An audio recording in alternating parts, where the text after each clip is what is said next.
Today we're talking about the 7 ways to add production value to your films. Here we go. Number 1 is use better equipment, right? The cameras that you use and the lighting that you use have such an effect on the ultimate product, right? If you're going to use an Alexa, which is the camera that I always try to use if I can, something like 96% of the Oscar nominated movies are shot on the Alexa. It's just, it's smart to use something that's going to be visually stunning, and not saying that there aren't other cameras of Blackmagic and Canon makes cameras that are good, Sony, all this stuff, but the bottom line is you want to use the best equipment possible available to you. If you just go, let's just shoot on the iPhone, that's tough because you want a great picture to start with. That just increases your production value. Number 2, hire the best possible crew members. If you can afford it, you want to hire the professional people. If you can't afford the professional people, you hire the super passionate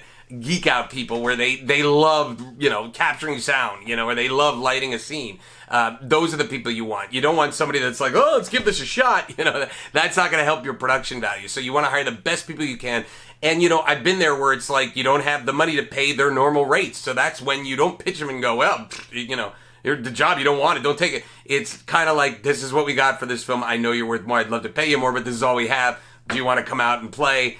Would love to have you. And that pitch has worked for me a lot because it's like it's just giving it the standard. It's not like you're hiding some money somewhere. It's saying, this is all I got. I'd love to have you. And if it doesn't work, I will not be offended. And so that's possibly the best method you could do to approach those people when you want to hire the best people for the job. Number 3, understand scope. Right? What I mean by this is that you can't make if you have a low budget film, you can't make some type of gigantic thing that takes place. I've used baseball stadium as an example. Like you're going to set this in Yankee Stadium, and then you're like, all right, we can't get to Yankee Stadium because per day that's going to rent for the budget of the movie. Let's shoot it in my backyard. It's like, well, that doesn't really add up. So you got to understand the scope before. How can you take a film that might be a small group of characters and make it look as big as possible? So understand the scope of the film. If you have tons of actors and locations and sequences that require production value,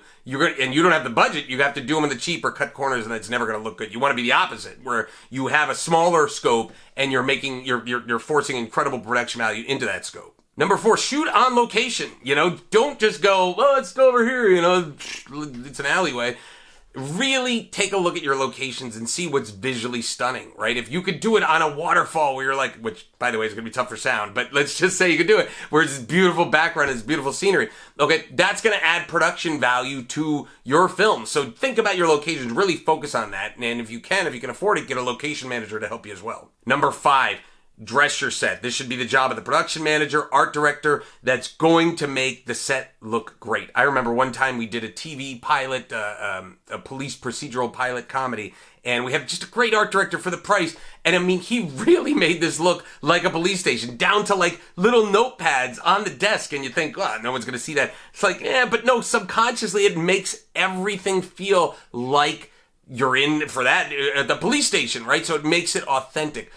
Production design, art direction is huge important to giving production value into your film. Number 6, you want to use your visual effects sparingly. Okay, this is a big thing. I remember one time a friend of mine did a film for Sci-Fi, and I won't say what the creature was because that might give away the film, but if you saw the trailer, everything looked pretty good. I mean, he's got talent as a director and it all looked good. And then you saw the creature and it was like, oh no, like this doesn't look real at all. And so it would have been smarter to show the creature as little as possible. It's the Jaws thing. When, the monster is not working, you show as little as possible, and it gets it very Hitchcockian almost, so that you get suspense and you're creating images in your mind, but you want to use those visual effects or even the practical effects sparingly so that no one can point and go, well, these don't look good at all. And finally, number 7, you want to plan your shots carefully.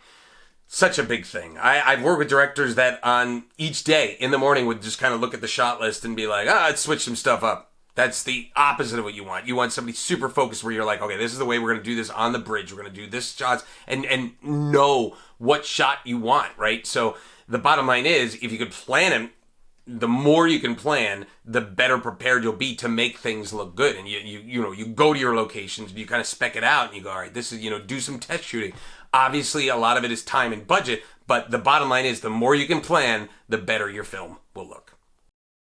Hey, thanks for watching. Just want to add, if you could like or comment below, that would be fantastic. You can also subscribe to the YouTube channel. If you ask a question, I will try to answer it as quickly as possible. But I hope you enjoyed these videos.